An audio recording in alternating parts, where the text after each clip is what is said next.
The Mary chapter, total resolution. Mary, the famously defiant witch, was serving her 30-year sentence.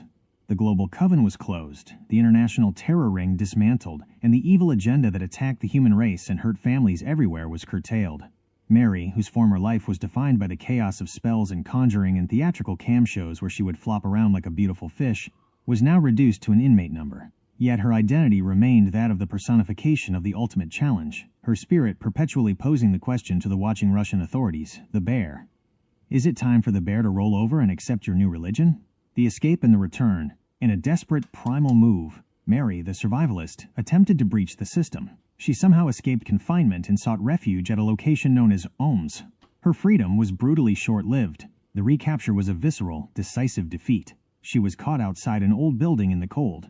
Flanked by 2 FSB officers on either side, she was dragged back toward the prison. She fought wildly, screaming her surrender to the authorities in their own tongue. Neat, neat, neat! No, no, no, no, no, no! The spectacle confirmed that her wicked power could not defeat the state's physical force. The survivalist and the protector. Back inside, Mary focused entirely on survival. As a natural survivalist, she immediately sought out the biggest, tallest person on the yard, Hilda.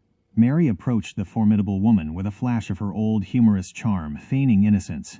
Oh, hello, I didn't see you there. The humor worked. Mary and Hilda became girlfriends, establishing an alliance where Hilda kept Mary safe. Mary was able to live her life and quickly found a popular role as the prison makeup artist, making many friends and maintaining a vital social thread. The internal battle and total peace. For years, the biannual parole hearing was a torturous performance.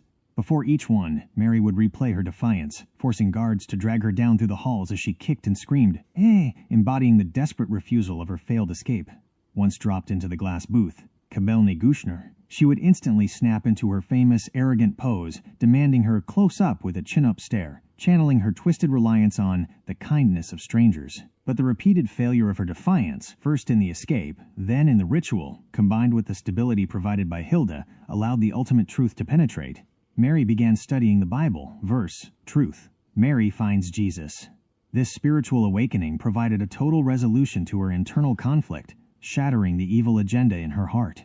The final parole hearing arrived, not as a challenge, but as a testimony. There was no kicking and screaming, and no dramatic dragging down the halls. Mary walked calmly to the courtroom. She entered the Kabelny Gushner and sat down. The bear watched, expecting the arrogant, defiant witch.